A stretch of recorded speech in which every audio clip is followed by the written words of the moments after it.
Note Pakistan ఇండియాలో చలామణి. ఇన్నాళ్ళు నకిలీ కరెన్సీని బంగ్లా సరిహద్దు గ్రామాల ద్వారా ఇండియాలోకి వచ్చేది. ఇప్పుడు సౌదీ మీదుగా మన దేశంలోకి పంపుతున్నారు. దేశ ఆర్థిక వ్యవస్థను చిన్నాభిన్నం చేసేందుకు కుట్ర చేస్తున్నారు.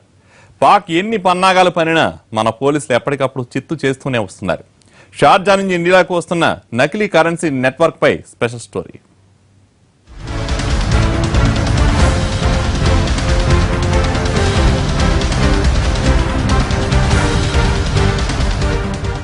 దేశ ఆర్థిక వ్యవస్థను దెబ్బతీసేందుకు పాక్ నిరంతర ప్రయత్నాలను చేస్తూనే ఉంది.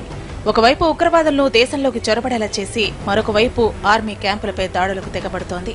ఇది చాలదన్నట్టు ఫేక్ కరెన్సీ. పశ్చిమ బెంగాల్లోని మాల్టా ఫేక్ కరెన్సీ కేంద్రంగా పనిచేస్తోంది. ఇక్కడ పాక్ లో ప్రింట్ అయిన మన దేశ కరెన్సీని అక్రమంగా చొప్పిస్తున్నారు కొందరు కేటుగాళ్లు. ఇది పూర్తి నకిలీ కరెన్సీ. ఇక్కడ ఈజీ మనీ గాళ్లకు వలవేసి వాళ్ల ద్వారా ఈ నకిలీ డబ్బును డంప్ చేస్తోంది పాక్ ఫేక్ మాఫియా. మాల్టా కేంద్రంగా పనిచేస్తున్న ఈ ముఠాలపై నిఘా పెట్టారు మన పోలీసులు. బోర్డర్ క్రాస్ చేస్తున్న వాళ్లను ఎప్పటికప్పుడు పట్టుకుంటున్నారు. వాళ్ల దగ్గర దొరికిన నకిలీ కరెన్సీని పట్టుకుని అక్కడికక్కడే కాల్ చేస్తున్నారు. ఇలా పాక్ ఫేక్ గాళ్ల ప్రయత్నాలు విఫలమవుతున్నాయి. దీంతో కొత్త దారి పడుతోంది ఫేక్ మాఫియా. ఈ ఫోటోలో ఉన్న వ్యక్తి పేరు అక్విలా. పాత బస్తీ మొఘల్పుర ప్రాంతం. బతుకు తెరువు కోసం సౌదీ వెళ్లాడు. పనిచేసినంత కాలం వచ్చిన డబ్బుతో ఎంజాయ్ చేశాడు. డబ్బులన్నీ ఖర్చయిపోవడంతో కష్టాలొచ్చి పడ్డాయి.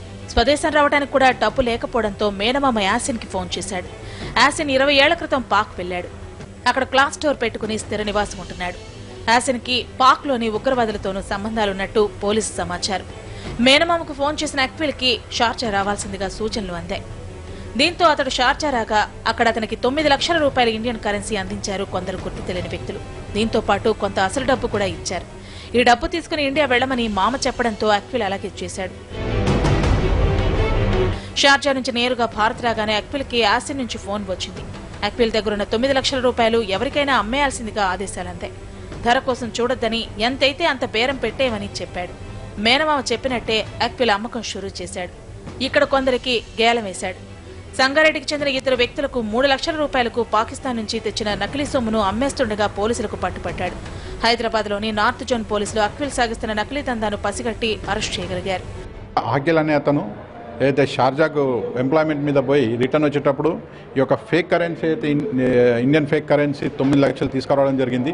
ముఖ్యంగా దీన్ని ఆయన యొక్క మేనమామ పాకిస్తాన్లో ఉంటాడు, అతను ఇవ్వడం జరిగింది. దాన్ని తీసుకొని వచ్చి ఇక్కడ సర్క్యులేట్ చేద్దామన్న ఉద్దేశంలో ఈ యొక్క అతన్ని మరియు అతని యొక్క ఇద్దరు ఫ్రెండ్స్ని కూడా అదుపులోకి తీసుకొని వీరి వద్ద నుంచి 9 లక్షల ఇండియన్ ఫేక్ కరెన్సీని స్వాధీనం చేసుకోవడం జరిగింది. పాక్ కేటుగాళ్ల పన్నాగాలు అర్థమైపోవడంతో ఎవరి మీద నిఘా వేయాలో ఒక అంచనాకు వచ్చారు మన పోలీసులు. అక్విల్ లాంటి వాళ్లు భారత్ వచ్చినప్పుడు తగిన నిఘా పెట్టి మరీ పట్టుకున్నారు. బట్ ఇది ఫస్ట్ టైం ఏదైతే ఫ్లైట్లో దుబాయ్ షార్జా నుంచి ఇక్కడికి రావడం జరిగింది. దీనిలో ఫర్దర్గా ప్రోబ్ చేసి ఏదైనా ఇంకా ఫర్దర్ ఇన్ఫర్మేషన్ పాకిస్తాన్లో ఎక్కడుంది, ఇంకెవరున్నారు, ఎన్ని గ్యాంగ్స్ ఉన్నాయి, అవన్నీ వెరిఫై చేసిన తర్వాత డెఫినెట్గా వీళ్ళ మీద యాక్షన్ తీసుకుంటాం. ఈ డబ్బు ఒరిజినల్ అయితే రూపాయికి 2 రూపాయలు ఎవరిస్తారు? ఎందుకు ఇస్తామంటారు? నకిలీది కాబట్టే ఆఫర్లు ప్రకటిస్తారు. దయచేసి ఇలాంటి ఆఫర్లకు టెంప్ట్ కాకండి. అంతేకాదు, సామాజిక బాధ్యతగా ఇలాంటి నకిలీ సమాచారం తెలిసిన వెంటనే తమకు తెలియజేయమంటోంది నగర పోలీస్ శాఖ.